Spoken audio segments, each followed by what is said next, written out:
I didn't want to tell people the real reason I come over. It was easy to say, hey, come over to play rugby. On this week's All Walks podcast, we're delighted to be joined by Brent Pope. My story came out. I went round the back of RT Studios without a lie. I got down on my hands and knees and I put my hands over my head and I just thought, my life is over in Ireland. A celebrity who's turned his life around by joining the Elephant in the Room movement. We tuck our problems under the carpet all our lives and hope that they're not going to come back. Their main focus is suicide awareness and making sure that people are comfortable talking about their problems. When people are sitting in a lonely place, in a dark place, and they're considering a lot of options in their life, they need to know that somebody cares. So without any further ado, here's Brent Pope. The All Walks podcast is now in your ear. Go live! Well, here we are in the lovely Vicar Rooms, and I'm delighted to have Brent Pope across from me. How you getting on, Brent? Good. I was probably up here a couple of times in my nightclubbing career years ago, along with other places like Legs and these places that used to be very active on a Saturday night after rugby matches. So, yeah, delighted to come and have a chat with you. No, it's great. Obviously, we connected recently where we did a piece in at the business lunch, which is great to have a chat, and I'm looking forward to sitting down and talking you through your journey, which is a fascinating one, and it's something that I think is very, very interesting. Have you been away recently? I was back in New Zealand for 3 months. People always say, oh, you know, it must have been brilliant. It wasn't, because my mother has dementia. And, of course, you know, anybody that's with a family with dementia, it progresses. So she's at a stage where she doesn't know who I am most of the time. So I just went back to spend the last couple of years. I've tried to go back and spend a bit of quality time with her. And what does that look like for me? It's just, I suppose, going to the hospital every day and maybe just sitting there and holding a hand and you know, but it's sad when somebody doesn't have memories of their life, you know, like I'd try to kind of, I suppose, say, take photos and that in every day and say, do you remember Dad? Or, you know, but no, sadly she doesn't anymore. So, you know, it's harrowing. But once you get used to it and you take the good out of the days, she's okay physically. But it's just a kind of situation as the spark has gone for my mum. My mum was always the kind of life and soul of the party. She was a well-known horse breeder. She's in the Racing Hall of Fame in New Zealand, and she was loved. And for the last 4 or 5 years, that has just slipped away. And one of the regrets of my life is, I suppose, I never got to see my parents' life after about the age of 55 or 60, because that's when I left. And yes, I would go home, or try to go home every year. My father especially would come over to me. But the last 15 years, the last 10 years, it got very difficult. He couldn't travel anymore, got Parkinson's and passed away the year before COVID. And then, of course, we had to put Mum into hospital in the same year. So, yes, it does come with regrets of being away from your family, being away from my brother. I've only one brother in my life, Mark in Wellington, and you know, we've always got on really well, and he's been a rock in my life. But it's just a shame that I haven't been able to spend enough time with him either. I would have loved to have been a part of a big family, and I envy those people around Christmas time, you know, with the nephews and the nieces coming around, the grandkids coming around, all gambling around the fire, and I love that sort of part of Irish culture or whatever, because I never had it, you know. But so I miss being part of a bigger family network, because I don't have my own family. I'm not married. I don't have my own kids, sadly enough. But yeah, you regret certain things. You alluded to coming over here 34 years ago. Prior to coming over to this side of the world, you were a very successful rugby player. Yeah. You were on the 1987 Extended All Blacks World Cup winning squad. You obviously did great things with Otago. Yep. And I think the first question for me, you know, what was life like for you growing up? Brilliant for me growing up, Huckleberry Finn lifestyle, we'll talk about it later, until I started to encounter my mental health problems. But other than that, growing up, I mean, fantastic. And I grew up in a small rural town, Ashburton, about 50 miles south of Christchurch. So if anybody, Irish, a lot of Irish people go to New Zealand, so they're travelling down State Highway 1 to Dunedin or Queenstown, then they go through Ashburton. They'll probably only see a clock tower there, but it's grown into a really little progressive kind of satellite town in New Zealand. But when I grew up, actually I was born quite a sickly child, very sickly child, and I was born with the umbilical cord wrapped around my neck. So I was taken away from my mother at an early stage to be put into hospital. They didn't think I would survive. For years they thought I had leukemia. I used to go back to my parents and say, we think Brent has cancer. So I was very sickly. I was always the kid at the back of the class with a whooping cough. Remember that sound? You know, I grew out of it because of my lifestyle, you know, out in the country. That was my lifestyle. Brilliant. You know, great fun, great friends, good at sport, played a lot of sports, popular at school, all those things, you know, were great. And then the opportunity for you as a young fella to put the bag over your shoulders and head over to this side of the world. Yep. What was that like leaving New Zealand? Were you filled with hopes and dreams? Not really. It's an interesting story because there's a background to that. I actually had to leave New Zealand because I had to get out of an environment that wasn't good for my mental health. Did it cost me my rugby career? Yes, absolutely. And that's another regret, but you just have to move forward, don't you? But yes, so I got two offers to come over.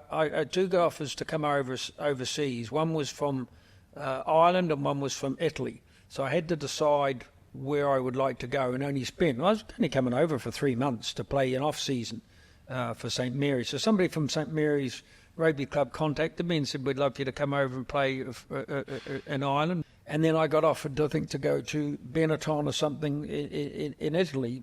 But I needed to go somewhere where I could speak the language because I was coming over by myself. I wasn't coming over with a partner or anybody else in the sport. I didn't know anybody in Ireland at that stage, although my ancestry comes from just out of Limerick, Ballingarry. So I knew I knew my mother's maiden name was O'Brien. I knew my grandfather was a Doyle.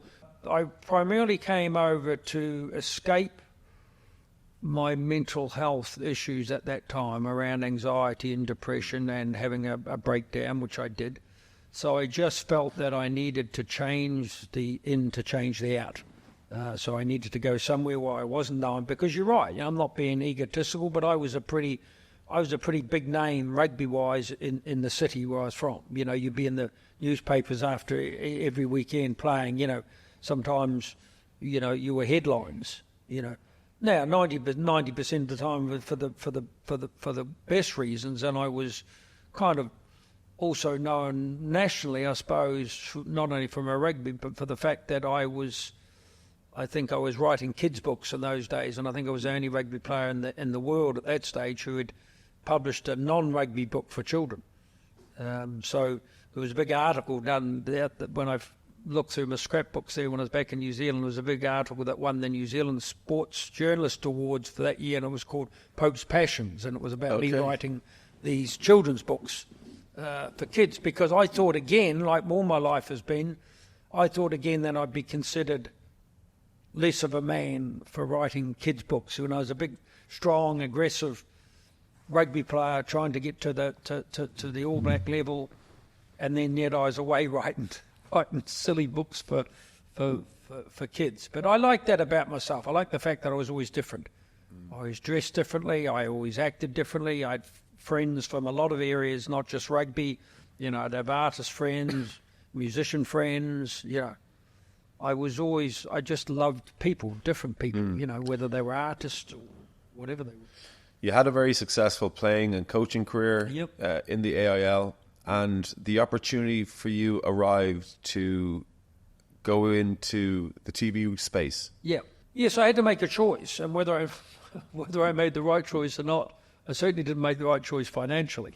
So there came an opportunity. Yes, I had a lot of success at AIL level, and that was a level then before the game was professional, that you had all the international. Like I think when I coached Mary's, we won the first division for the first time. I think I had 12 internationals in that side, like Victor Costello and Dennis Hickey and Trevor Brennan and all those with Emmett Byrne. You know, all those players were playing, so they were available to me. But I cut my teeth out in Clontarf. we went from the bottom of the Division 3 up to sort of 4th or 5th in the first division. So I kind of helped build that side. And then I went back to Mary's. I got asked to come back to Mary's in the centennial year by some of the players. They'd been there or thereabouts, and we won it in that year, which was very special. Then I had a decision to make. Then I had a couple of offers from the UK and France to go coaching professionally at that stage. But again, the problem for me was loneliness, because I didn't think I could go to France by myself again. I still didn't have at that stage somebody that would have travelled with me. Or even to the UK. It would have been easier, but I didn't want to be alone, and I loved my life over in Ireland at that stage. And at that stage, rugby was really starting to kick off, and George and I were creating something special, on the television. We were the only commentators at that stage that was really doing it. Now there's literally hundreds do it. So we built a brand. So then I had to decide: do I give all that up, and do I go into the coaching, which is a risky enough. As you know yourself, it's a risky enough occupation. It is. You could last 6 months in coaching and then, and then be out of it. But so then I decided no, I'd put my eggs into the media basket, and I loved it. I loved being as a print journalist for a number of the papers, rugby journalist. I was also doing the kind of the radio stuff. I was doing stuff with News Talk. I was doing stuff with RT, of course, and it was great because I watched so many careers start and end.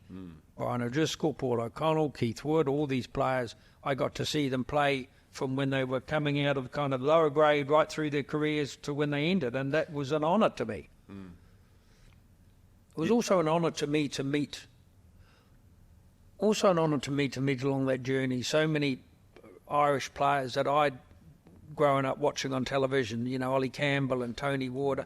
I remember being so sort of starstruck meeting these players, Willie John McBride, and then, oh God, I'm in the same company as Ollie Campbell, I'm in the same company as all these players that I got up and watched on a black and white TV, I'm at the same event that Tony O'Reilly's at, and I remember, hearing the stories of players like that, Irish players, and I just was knocked over, by how kind of humble they were and so that was a thrill for me in those days. You're very good at it, and yourself and George and Tom had a really special thing because very often it got quite fiery. You weren't afraid to say what you felt, and that's the way you want punditry to be. You don't want to be all just placid. For somebody who has been very open about mental health, the importance of mental health and dealing with that, when you were on screen, did you have an imposter syndrome? Did you struggle with being up there? No, I didn't struggle with it. I was never conscious of the audience in a sense. What do I mean by that? Like, if I was on live TV or something like that, I found it more difficult. Or if I was in an audience or something, I found it more difficult. Being in front of a camera didn't worry me. But if they had told me that there was 1 million people watching, it would have worried me. And so I never really got nervous. And it was a time, actually, that I felt quite the opposite, Greg. I felt that it was a time that I could really show my personality, because in other aspects of my life I'd hidden that away. But on the television doing that media, that was the real me in some sense. When people talk about depression and anxiety and suicidal thoughts and all those things around mental health, they portray you as being someone that's miserable to be around. That's not the case. Quite often people are the life and soul of the party. Quite often people are good company, and I'd like to think I'm good crack to be around. I just have had ups and downs in my life where I've had to deal with a mental illness. But so what I try to tell people is that's the real me. The real me is the fun guy. The real me is also the guy that can get a bit down sometimes. And that is also the real me, and that's part of being me. And it took me so many years. I was proud of one side of me. I was ashamed of the other side of me. You released a book in 2012, an autobiography, called If You Really Knew Me. Yeah. Here we are in 2024. If you were to write the book again, would it be very different? Were you able to give a true account of yourself at that time? It wouldn't be any different. It wouldn't be any different because that was real feelings. What may have changed would have been the ups and downs since I've written that book, because I know that I have to deal with this every day for the rest of my life. It's not a situation where you say, I'll have periods where, things are fine and dandy and I'm getting on and I'm positive and it's fantastic and all that, but there'll be other times. The only difference is now I know the triggers. I know when I'm starting to go down that kind of path where I don't want to go to, and I've just got to go to work. And that's my lesson to everybody out there, is that, that we've got to put the same amount of work into our mental health as we do our physical health. And sometimes men look at me a bit strangely when I say that, and I say, hold on. I ask the question when I'm out there talking to construction workers or guards or these male-dominated areas. I'll often say to them, did you do something for your physical health last month? Anything. A swim, a walk in the park, a game of golf, or anything. They'll all put up their hands in the room. We get that. I said, but leave your hand up if you did anything specific for your mental health. I mean, specific, whether it's meditation, whether it's mindfulness, all that. Hardly anybody will put up their hand. And it's something somebody said to me just recently, it resonated with me. He said, Brent, men aren't taught to look after their mental health. We're taught how to work out in the gym. We're taught how to do mileage when we're running. We're taught how to train for rugby. We're taught all these things.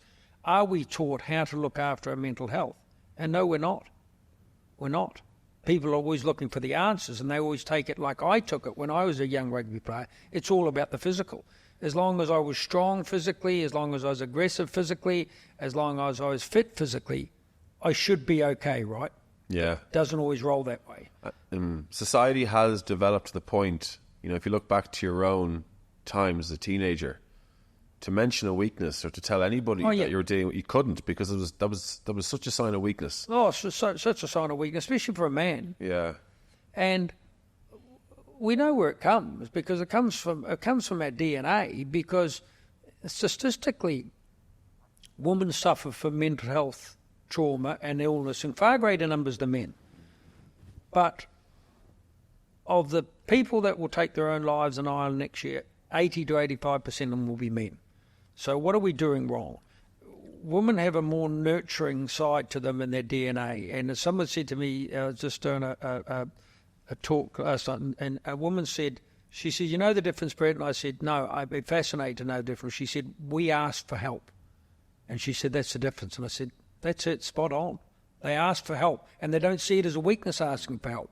If a woman goes through a marriage breakdown or something like that, and her friends gather around, they ask how she is every day, they get on with supporting. Men don't do that, because they still feel that they've got to be the hunter and collector, they've got to be the breadwinner, they've got to be the strong, stoic type. That is what a man is.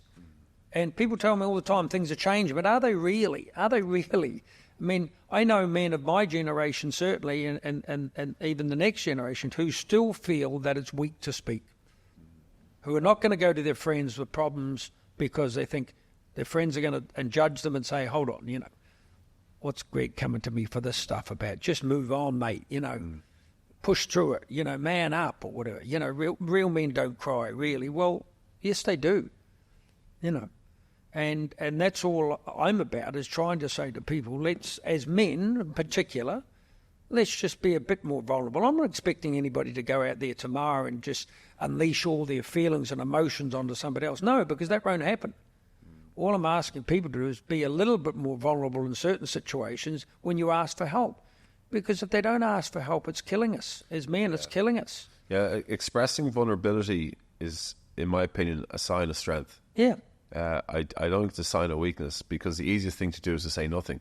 The hardest thing to do is to be able to express to somebody that you're But I ask you, if you went out with that on an old-fashioned whiteboard, and you're out talking, and you put down, okay, guys, give me expression of strength, what it means to you. Vulnerability would be the last thing they would say. Oh, yeah. If you ask them that question, I guarantee you tomorrow, if you even if you went into a school at an early age, you say, what it is to be a man, it would be everything to the physical first. Strong, big, even handsome or whatever. It'd be those words used. You'd be waiting a long time before they got to the vulnerability part. Yeah. Because they just want to admit themselves. And that's even young people. I know young people are talking about things a lot more around mental health, but A, who are they talking to? and B, are they getting the answers they want? Because the spikes in suicidal ideology, and let's face it, that's what we're talking about, and we need to talk about it, is young people too. It's not just confined to the generation behind. So when these people keep coming to me and say, "Oh, things have changed, there's more awareness out there," yes, there is, but there's also more problems. Social media bullying, gender issues, expectation, all these things are new generational problems for young people to deal with in mental health. I don't know how to talk to somebody that comes to me about social problems with social media. I get it, but I just don't have an understanding of that world because I didn't grow up in that world. For us, it was no mobile phones, no expectation, no going on, and kids as young as 13 or 14 in the States are addicted to porn. 13 or 14 years of age, it's damaging. The spike here is in young people taking their own lives, now, because I get sent these stats all the time, is 9-year-old to 17-year-old woman. 9-year-old to 17-year-old woman.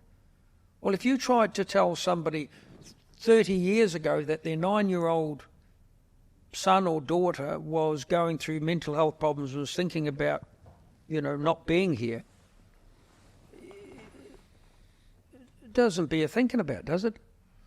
But you talk about the pressures, it's even making sure you use the right pronouns. It's making sure that there's an elegance in how you speak. It's quite challenging for a younger person to be put into an environment and they're really scared about saying the wrong thing. Absolutely. So straight away they're approaching every conversation with a barrier up. Trepidation, yeah. And exactly. I've been in an environment where I've felt that every time I speak, Absolutely. that people are just judging. It's a hard place to be. It's an incredibly hard place to be. And that just keeps coming.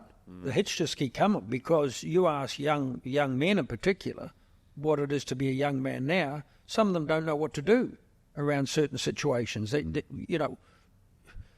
go back to the days, should there be, even when it comes to dating and that for young people, should there be opening doors? Should they not? What is the agenda? But the worst problem is expectation. Living their lives under TikTok or Facebook kind of generations that say this is the way, living your best life. It's the best hamburger they've had. It's the best holiday they've had. It's the best car they've had. It's the best look they've had. Especially for young women, there's a whole movement now of these TV programs where you've got to look a certain way to even get on it. These programs like Love Island and everybody, they think that's the real world for a lot of people. They think that everybody has to have a 6-foot. Hard place to be in, isn't it? Yes, it's an incredibly hard place to be in. So, at the moment, you're working at pushing the elephant in the room movement. Yeah. I plan on talking about this later, but now's a good segue. Yeah. For those listening who don't understand what the elephant in the room movement is, can you just give us a quick synopsis? But they do understand. Everybody has an elephant. Everybody has an elephant. And what I mean by that, I mean some place they don't want to go, past, present or future. Some place they feel awkward about sharing. Now, it doesn't have to be the big three, as I call it, in mental illness, which is obviously depression, anxiety, and mental health, and suicidal ideology.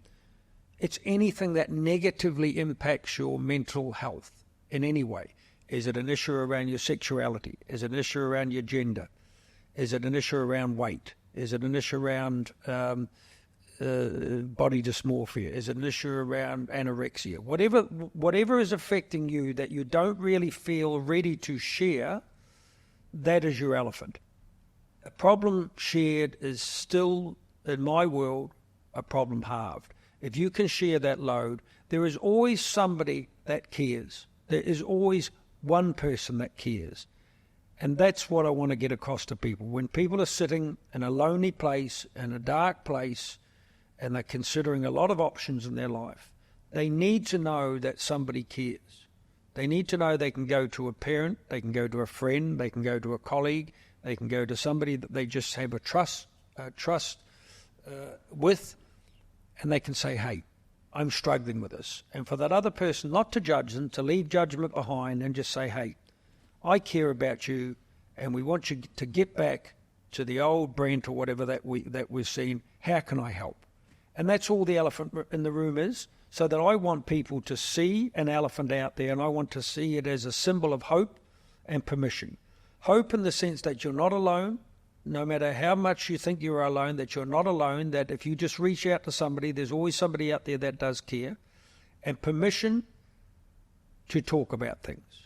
I got a lovely text last night just to when I was doing something, came in and just said, I went through troubled times in my life a few years ago. I'm a young, well, obviously not young now, as a teenager or something. He said, Brent was just such an inspiration to me, and he changed my life. I mean, you know, that's so emotional for me to hear that, because if I can touch one person in a room, I can touch one person out there that was sitting on the end of a bed in a lonely, dark place like I was, that gets up and phones somebody or reaches out to somebody, then we can all save lives. We can all save lives. People in this room, people out there listening, you know, a smile saves a life.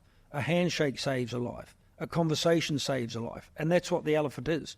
So I want, when people come into a business or a Garda station or a hospital or a school, they know first and foremost, when they go over and read the plinth beside the elephant, that they know they're in a place where somebody cares about their mental health.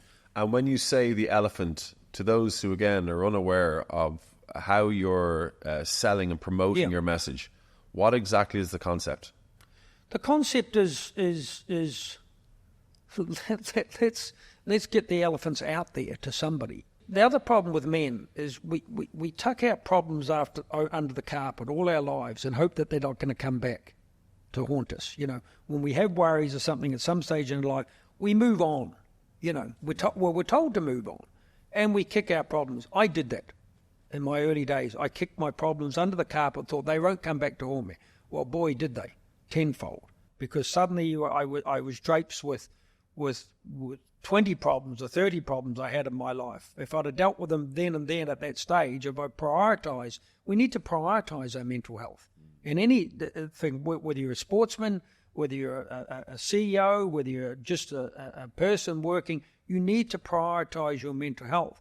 So what I'm saying to people is, try to recognise what your elephant is. Try to look deep down in your core and say, okay, what is it?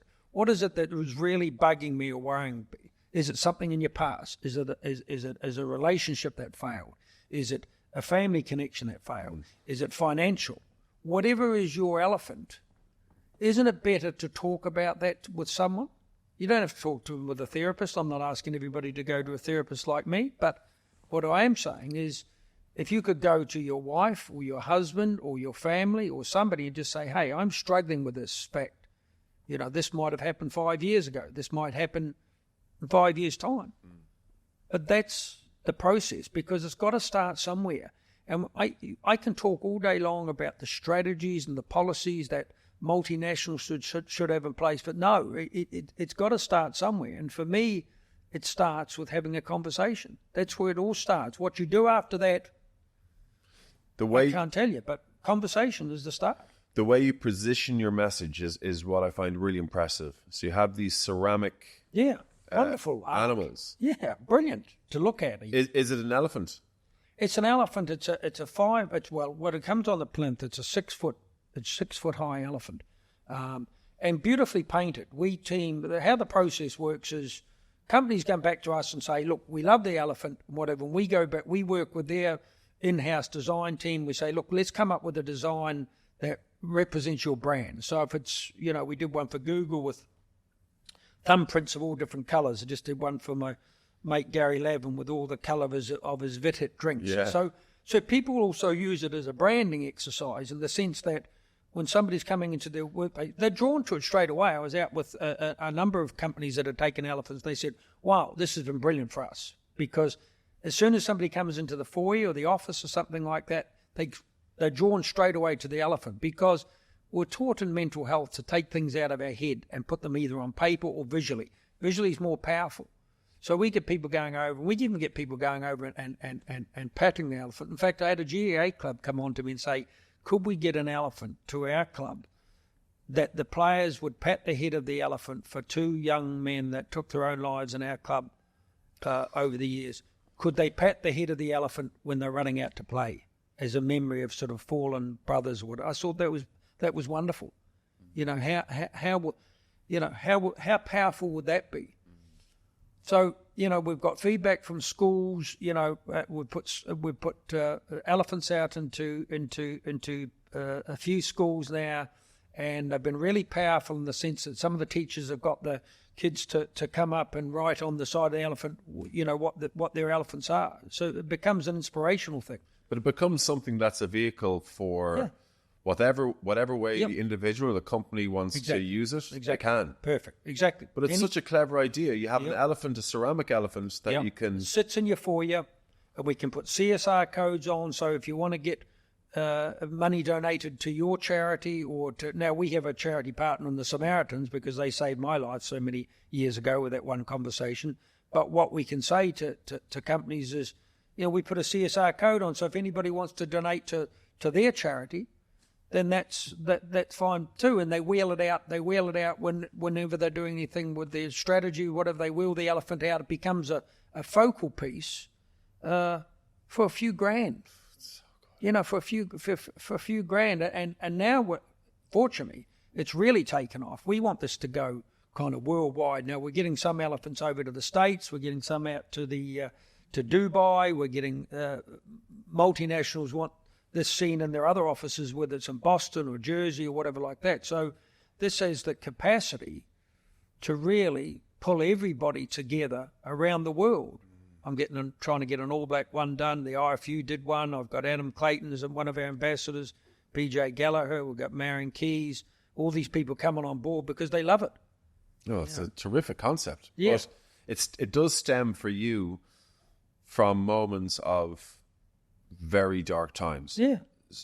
To set the scene, can you recall or are you willing to share moments where you were at your lowest? I'm a bit scarred from it all, but it goes back to the first kind of breakdown I had, and it really goes back to the kind of having no hope at that stage, having no hope, because there was no hope. What I thought about mental health or mental health illness in those days was very dark, because it was like one flew over the cuckoo's nest. It was like if I had the strength or the bravery to admit myself to a psychiatric care or psychiatric unit, which I should have done, if I'd had the bravery in that to do that, I had visions of kind of padded cells, straitjackets, mental health probes on your head. That was. I mean, how do you think that made you feel when you thought you were struggling through that and you thought that was your alternative? That was the treatment option. Because I went to plenty of people to try to tell them that what was wrong with me wasn't physical, and I was told the same things. You know, man up, Brent. You know, toughen up. You know, real men don't deal with it this way. Real men just get on with it, don't they? Told that all my life. You know, when really I just felt that nobody understood, that I felt I was so alone. Here's the things you feel when, and people will be busy nodding their head when they listen to this. You feel certain things around mental health. The first is shame. Shame because you can't fix yourself without help. You also feel extreme guilt because you know there's people out there with worse problems than you. You do, because you're told that constantly. You know, what are you worrying about this, Brent? You know, so-and-so has a real reason to worry, you know. And so you feel the guilt around something like that. You feel the loneliness. You think that you're the only person in the world going through this. You think you're the only person in the world thinking about where your life has gone and what a mess it's become. And so you tie all those things into it. It's just a cauldron waiting to happen. You feel like you become a burden to your family, you become a burden to your teammates or colleagues if you're at work. Anytime somebody tries to get close to you, you push them away because you think they don't want to know all this shit that's going on in your life. They don't want to know it. They've got their own things to deal with. And so you're there left alone. You're on the other end of a rope trying to pull an elephant. And the elephant is all the negativity. You at the other end on the rope is the positivity. Your mind just overwhelms you. It just takes you down to another even. You're a loser. You're a failure. Your life will never amount to anything. You'll never get over this. You'll never be better. All those things are coming in at the same time. And man, it's hard to deal with. And I always say, if anybody remembers something from what I'm saying today as a man, it's the U2 song, Stuck in the Moment, Can't Get Out of It, because that's the way you feel. And whether that moment is 5 minutes, 5 weeks, 5 years, that's what it is. You get stuck in a moment and you feel you can't get out of it. And you feel you're trapped. And that's the way it's always going to be. I'm here to tell people that's not the way it's always going to be if you just reach out and get help. So my help came from a call to a suicide helpline so many years ago, and not expecting to get a reply on a dark and windy night. And I rang that number, and the voice, that one part of a conversation effectively saved my life. And it was, "It'll be okay, friend." This person that was not my friend, I'd never met them, called me a friend. And that's all it took. Think of that lovely combination of two things, One, that things will be okay. And two, that somebody considered you a friend in that time. And, how powerful those two things were put together. And that's how I try to live my life. I have a need to be that friend for somebody else, whether I know them or not. And that's what I do. And people often say, why have you dedicated the last 20 years of your life to mental health awareness? It's because even though I find it difficult and hard and emotional sometimes, it's what I need to do. It's what I need to do. Well, you have a good profile platform which can help give something more weight, and you're going to affect more lives. But for yourself in particular, it comes with judgment, as you know. Of course it does. But for yourself, who was in the public light, who was an Irish celebrity, who was seen as, anytime I would have seen you out and about, right in the middle, happiest of people. So it's very hard for people to actually go up to you and say, "Hey, by the way, how you feeling? Yeah. Are you doing okay?" Because they saw you on TV, they saw you around the place, and you were moonwalking up and down a bar, happy as Larry, talking to everybody. Because I kept my issues down there. Yeah. I kept them, especially when I come to Ireland. I didn't want to tell people the real reason I come over. It was easier to say, "Hey, come over to play rugby." In fact, it was Ryan Tuberty that sort of broke through, because I still kept it as my life's sort of dirty little secret. That's the way I saw it. And then Ryan Tuberty had me on his radio show a bit like this, and I was very down that period and very vulnerable. And he just caught me at a vulnerable stage. He said, "Brent," he said, "I've known you for a number of years or something through RT," and he said, "There's something wrong with you," And he just recognised straight away. And then my story came out. I went round the back of RT Studios without a lie. I got down on my hands and knees and I put my hands over my head and I just thought, my life is over in Ireland. Why? Because I didn't think that men just like me would understand that they can have a 6'3", 18-stone guy that's shown his weakness and vulnerability live on air. And I felt very trapped, and I felt, oh my God, what have I done? What have I done here? And I thought straight away then, I'm going to have to leave Ireland and I'm going to have to go somewhere else and start a new life because people wouldn't get it. Ryan rang me back about an hour later. He said, "Brent," he said, "the phone lines have gone mad. People saying, I am Brent and Brent is me, in the sense that they got it." What did you feel when you said that? A sense of relief, a sense of less judgment, and a sense of, okay, it was finally okay. It was finally okay for me to release that valve a bit. Finally okay for me that I tiptoed around this part of my life in secrecy. Suddenly, I didn't feel so judged. And that's huge in the mental health world, judgment. And how long did it take you from that moment of sheer panic? Shit, what did I just say there? I've let people know my true self here that I've been dealing with for so many years. And fuck, I let it out, probably unintentionally. Yeah. from that moment to the point then where you started to campaigning for mental health, how long a period was that before you got stuck into it? It's ongoing. There was the period over. Okay, well, I have some acceptance from some men out there, but it took me years to be able to stand up in front of construction workers or prison officers or guards or hard men as I saw it. It took me years to lose the judgment. I still get it now. It's very emotional for me. I do what I do for the benefit of the 2 or 3 people in the room that I can resonate with. But what about the other 70 or 80, or the other 250 that's in a room? I still suffer judgment. When I get down off the podium or whatever, I go back out to my car, I still think, my God, what have I done? That some of my life has to remain private, and yet I'm willing to share all this junk in the trunk for other people. But is that not just a natural imposter syndrome that sets in? It's a bit like the title of the book, that if people know the real me, will they love the real me? Do you question that? Absolutely, yourself? every day, because I probably had, when you get into the crux of the matter is I probably didn't know how to love myself, and I probably still don't. Is that born out of insecurity? Guilt? Is guilt, it like that? Insecurity. I've never met anybody in the world in all my years. I've never met anybody that gives completely of themselves, if you know what I mean. We all hold something back about whether we're. So I think everybody has a little bit of imposter syndrome, and don't they? Everybody likes to show the better side of them, not the worst side of them, and so people could turn around and say everybody in all days of all their lives have a bit of imposter syndrome. Same as a CEO getting out there driving a multinational.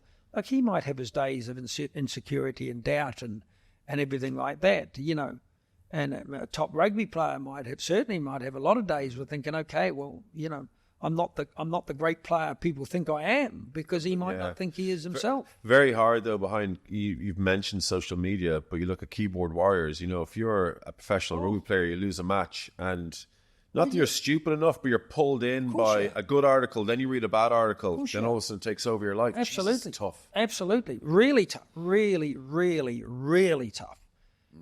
Same as retiring from professional sport. You get these. Here's the kicker for me. I'm trying to get elephants out into the UK, and I'm going to some of these top football clubs, and I'm saying, okay, you're ready to invest all this money or whatever in getting players and stuff like that, and having them physically in tune and in the gym every day and looking after diet and all that. But how are you looking after their mental health? How are you getting the best out of your player? And that we talk about Scott Robinson. That's what I find him very refreshing, because his whole view is the care package first. If he cares about them as humans, and as players, and cares about their family and getting to know them, then he's halfway there. He's halfway to, how can he fail?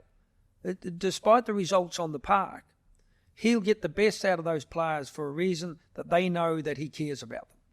And I mean, that's my advice to any CEO out there that's listening, whatever. How you get the best out of your workers, or how you get the best out of your team as a coach, or how you get your best out of people as a mentor, it's by caring. So why couldn't we have an elephant out in front of Manchester United in their gym, so that when the players read the plaque and it says, if you are playing for Manchester United, we are all about your families and your friends and your mental health as much as we are about the physical health. Why can't that be the message? It can be. Well, it can be, and it should be. But what you're doing at the moment is, but the thing is, what you're doing at the moment is changing that. It's changing. So of all the roles you've had, you've been well known as a rugby player, TV pundit. This is the most important.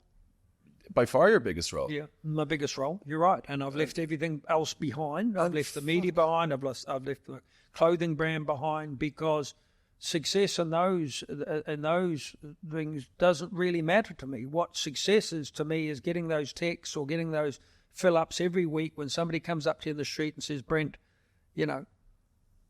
another quick story. A few years ago, and we all can judge it as I can, because you get first impressions of people, right? I was at Houston Station going out to the races or something with my brother when he was over a few years ago, and there was a guy, a big guy, far bigger than me, standing over by the bar, tattooed on his face or whatever, which is quite threatening, tattoos on his arms and everything like that, and he was busy staring at me. And I got worried. I thought, has this guy, because in the media, people are going to dislike you. You can be, there's always going to be somebody out there. Guilty. Keyboard warriors. Yeah. I got a lot of us. I know what it's like. That's what the people dislike. They don't even know you, but they dislike you for some, maybe the way you look, maybe your hairstyle, maybe your shirt, whatever it is. So this guy was looking over me, and I was a decent enough fighter in my day, I'd have to say. I got plenty of scraps on the field and off the field. So, but I was worried. I thought, is this guy going to come at me? So I sort of tucked my brother. I didn't let him know that I was worried about somebody might be coming up to have a go at me. And even though he's bigger than me, he'd admit himself he wouldn't be a very good fighter. But so I never told him. So I shuffled. I said, I think we better go now. He went out the door. Suddenly this guy started approaching me physically.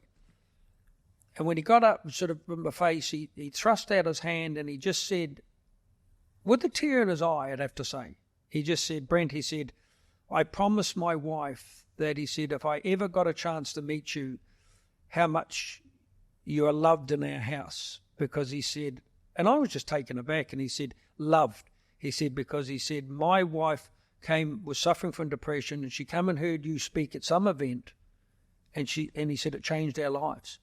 And he said, my life is great now. He said, we have a couple of kids and she's doing well. And he said, thanks to you. And he just turned around and said, you are welcome in my house, in my wife's house, any time. And that was it. My God, how that made me feel at that moment. I went out and I was in tears. I just thought, I'm going to be in tears now. I just thought,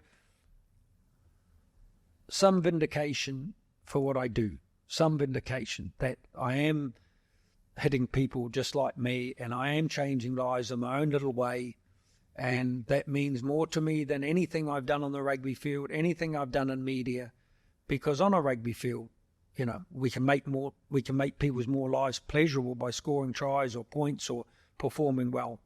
But do we get the opportunity to really change people's lives? And that's what I'm doing, and long may that continue, and I'll keep doing it. I'll keep trying to knock down the walls of mental health and just say to people, it's okay not to feel okay. Sometimes we all do, and that's just normal. I just want mental health to become more of a normal part of living. I know this might be a hard message to land with you because, for somebody who's struggled with mental health, you might have a guard up and you've had so many people who've maybe given you false hope. But I have to say this anyway, that you're loved by the Irish people because you had a TV career where you were entertaining, and the way you did it, I don't know if I've never heard anybody say a bad word. And again, no, what I'm saying is I appreciate that for you. That's hard to hear and it mightn't land, but I have to say it. Oh, no, thank you. But I keep saying this, like the life cycle of a human, or life cycle, you go through your work, your career, you get to a certain age, you begin to retire, your kids have grown up, you're kind of hanging around looking for things to do. Yeah. Is probably the greatest thing I've got from this chat is you're at the starting point of what's going to be a really busy period for you, where you're able to empower people and help people go through what you've gone through. No, thanks very much for saying that, because, two people come up to me last week, two wealthy guys, very, very wealthy guys. I was out in their company. Didn't know each other, different events. One of them came up and he said, Brent, I envy you. He said, I've got all this money and I've done all these things, but he said, I don't have any purpose like you do. He said, I don't have any purpose. He said, I can't spend the money. He said, I envy it. Same thing was said to me at a wedding just on Friday, sitting next to a guy, a very successful guy. And he said, wow. He said, your passion and your ability to get your message across, he said, for somebody like me, he said, I'm just man. He said, you have a purpose. He said, I don't have that same purpose. And he said, I need to find one. And I said, that's it. And your purpose need to be found for all of us in giving back. That's where we find our purpose. We don't find it in material things. If you ask a 20-year-old what will make them happy in life, they'll give you two answers, fame and money. But if you ask them at 60 years of age what will make them happy in their life, it's all about connections you make. It's all about making a difference. Whether it's the connections in marriage or family or community or society or country, whatever it is, give something back. That's my message. That will end on that, but that's my message to everybody out there. If you're searching for your purpose, I've found mine in my late 50s and early 60s. I've found my purpose, what I'm here for.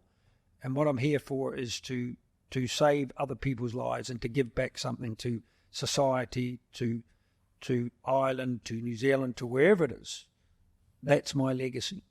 My legacy isn't playing rugby for New Zealand or Otago or St Mary's. That's not my legacy. My legacy isn't working with George for those 25 years, although it was enjoyable and I loved it, and I love George. There could be somebody listening to this right now, and I know you've alluded and you've gone into detail about some great helps that they can get from it.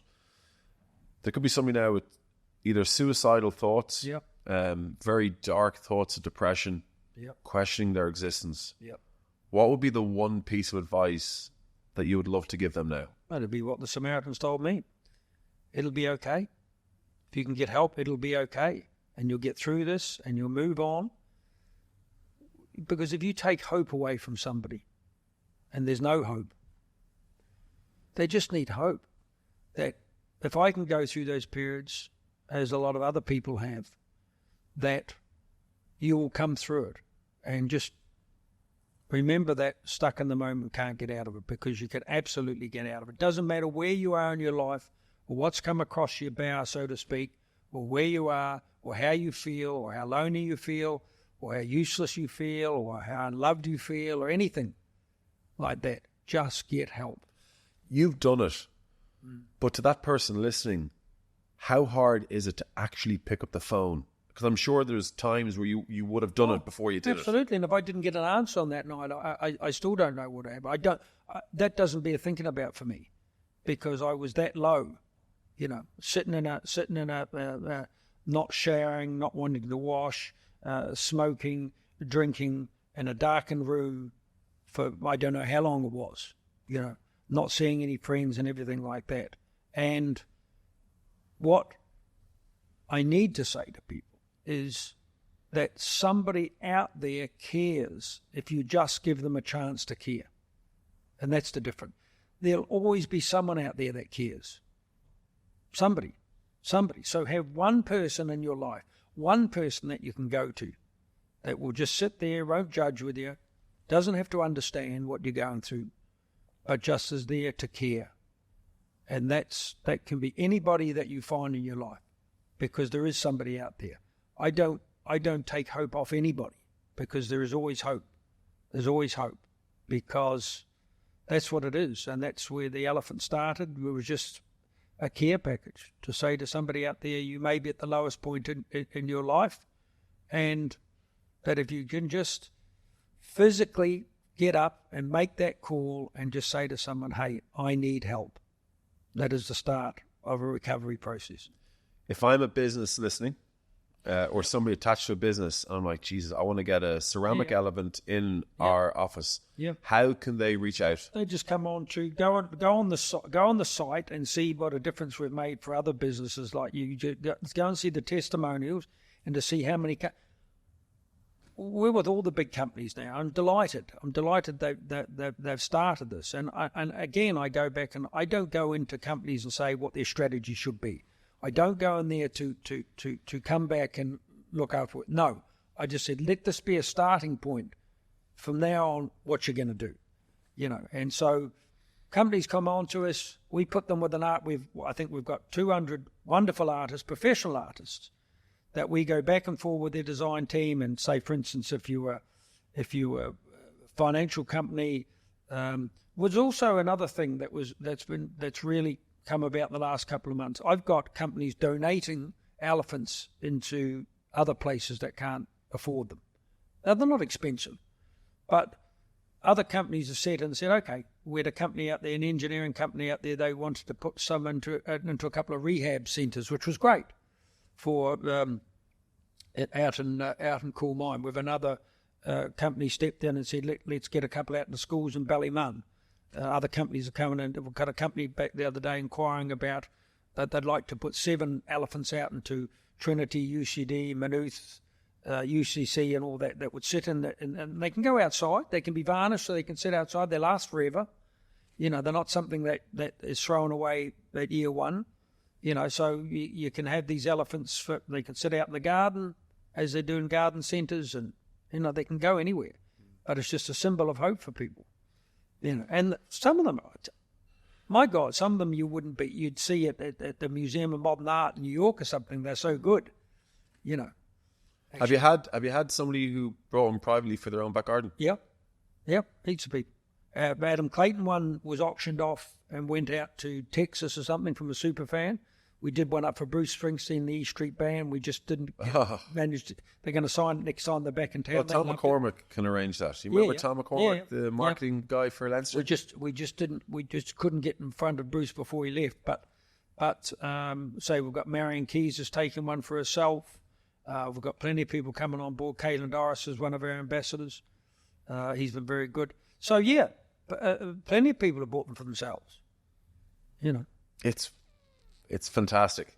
It's such a simple concept. That's it. But it's not, obviously, look, you don't need me to tell you, it's not the ceramic, it's what it represents.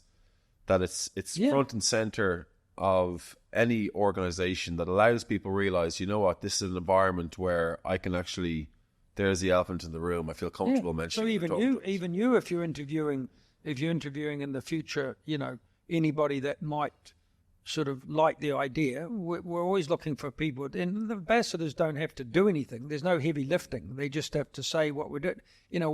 We're trying to get hold of celebrities in the UK that have talked about their mental health, like Ricky Hatton did a great documentary. Tyson Fury's another one, spoken about his mental health. Robbie Williams just recently. Why wouldn't they? I know it's a win-win. But try getting hold of Robbie Williams on the weekend, and he's an artist. It's a win-win for them. I know. You think but the thing is, who wouldn't? What we really need is, I suppose, a couple of big names in the UK and especially in the States that would just say, hey, whether it's somebody playing NFL basketball or, they would just say, hey, I've had my own ups and downs in my own life and I want to get an elephant. Like for Adam Clayton's elephant, his elephant was about refugees. Even though he's had an up and down life, and that he talks about around alcohol and stuff like that, which we're getting him in, but his elephant was wonderfully decorated by somebody, and he just said what worried him was displacement and refugees. So that was what his elephant was on his elephant. Other companies have just got it branded. Other companies have put on, like the one we had out in the rehab was all just messages of strength and hope to these young ladies going through drug addiction. It's a blank canvas. That's the beauty of it. That's the way the blank canvas. So, and then I say we can put a CSR code on that drives people, signposts people to the strategy you have in place. Like if a company has a website that's all about their strategy around mental health, and we just drive them to that. Terrific. To that area. So for a one-off cost, I think it's fantastic value as a even if you look at companies look at it as a start to what they're doing. When did you start that project? It's only been going a year, and we've already got at last count 50 elephants out there in a year to various places. Children's. We've got them into a couple of children's hospitals now. We've got them into few schools, we've got them into multinationals or businesses, small businesses, some of them, bigger businesses. We want to get into we've made some inroads into the GAA or into the rugby. I see them being at every rugby club. Like some of the schools have had them donated, and Mary's have one, I think. Mm-hmm. I think Black Rock are getting one, Michael's are getting one, I think. They are. It's just... People can come on the website and come on to me directly and I just put them over to my there's three of us, and my colleagues, Dave Southern, he deals with the kind of day-to-day running and the costs and stuff like that. So, that's taken away. I'm not saying it's taken away from me. I just want to be the front guy. I'm the sort of co-founder of it, and it's my idea essentially, and so Dave's. But yeah. And how are you doing now? Hasn't been an easy few years for me, but I think that would take another a podcast to I haven't been physically too well for the last 3 or 4 years. I'm dealing with a lot of constant pain and chronic pain, which is difficult. Both is that connected? Physically, no, but it's all interconnected along the way. It has played heavily into my mental health, because you wake up and not knowing how you're going to feel every day. It's tough. And when all is said and done, in years to come, when you're sitting back by your fire and you're reflecting on all your achievements, how would you like to be remembered? Like my father was remembered, as a kind, giving man. That's all I have to be remembered for. I'm not overly religious, although I was brought up in a strict Catholic home. But I believe, if God is listening to me, I believe that I lead a Christian life in caring for other people. I do treat other people, the Bible as I would like them to treat me, and that's how I'd like to be remembered. I'd like to be remembered as somebody that gave back and touched people's lives, because that's why I do it, because I want to touch lives, and I want people's lives to be better because of me.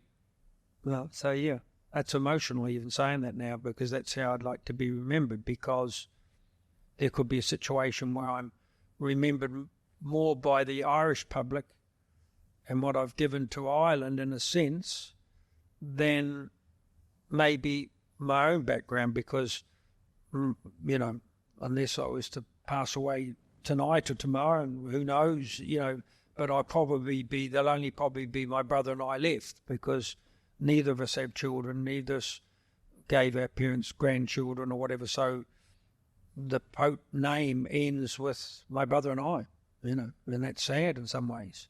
And quite beautiful in others, Yes, and quite beautiful in others. You make a good point, but I think your answer to that question should tell you everything that you need to know, that what you're doing is incredibly special. I know people listening to this will have learned a lot and will have gained strength from listening to you. It's been a tricky road. Yeah, no, thanks for that, and thanks for giving me the platform and for doing what you're doing too, because I think talking about these subjects just opens it up to the public more, and so you're also not the word guilty, but you're also an advocate for people's mental health, and I know that. Yeah, so 100%. So what you do is important as well. So you should take some of the compliments. I mean, look, I personally, and we'll edit this out. Personally, I suffer from imposter syndrome the whole time. You're putting yourself out there because you're trying to create a show where you just bring in brilliant people who can help others, and people can listen to their story and gain strength from it. Every story I've done, there's always a backstory to somebody who's gone through a challenging time coming out the other side. That's not being an imposter. It is for me, because I when you're on social media, you got to do like on-camera pieces. I just know that people are looking at that going, Jesus, Tosser, I think he is. The hardest thing for what we do is the judgment package. Is being, because at your core is like me, you're a people pleaser. So you want to please people all of the time, but you've got to let that go and say, look, you'll always have those keyboard warriors that just says, Miss Williams or something, what's this fucking Tosser doing now? You'll always have that. Yeah. And that's the difficult part to manage. I tell you one thing though, you coast through the life of a professional rugby coach, coaching in the men's game, and everything's going well. But my previous role, I know. I tell you one thing, my wife will tell you this. I don't care what people think now, because of what I went through. Yeah. Because you're looking at a paper and it's telling you things that aren't nice. About yourself. No, but you're in a better place, and you're trying your best to do the best. It's not good enough. Once you can leave some of that behind, you'll never leave it all behind. But I don't go on social media now because I don't want to see the stuff, and it still haunts me now. You know, I got very friendly with a woman a while ago, and she just couldn't love with she couldn't live with the fact that people would come up and say, oh, you know, of course, you know, Brent Pope's such a ladies' man and all this, which couldn't be further from the truth. I haven't had a date in 6 years. But, you know, there's an expectation because you were seen out nightclubbing and you dress well. And I said, here's the dichotomy with me. I said, for so long when I was on TV in the late and that, people would come back on and say, oh, Brent Pope, when will he ever come out? He's obviously gay because he doesn't have children. So I said, how can I be a player or womanizer and yet I'm, you know, but like you give up those hate after a while. You just say, well, you're rocking the Kenny Rogers beard at the moment. I don't know. I like it. Yeah. What do you think of the Kenny Rogers beard? I don't know. Yours is good, you see. Yours is a sort of, you've got that sort of George Clooney. He came out to me about it. He's like, essentially, I didn't shave. And I promise I didn't shave because my life at the moment is crazy. No, but it suits you. But I just sometimes wonder when it becomes white.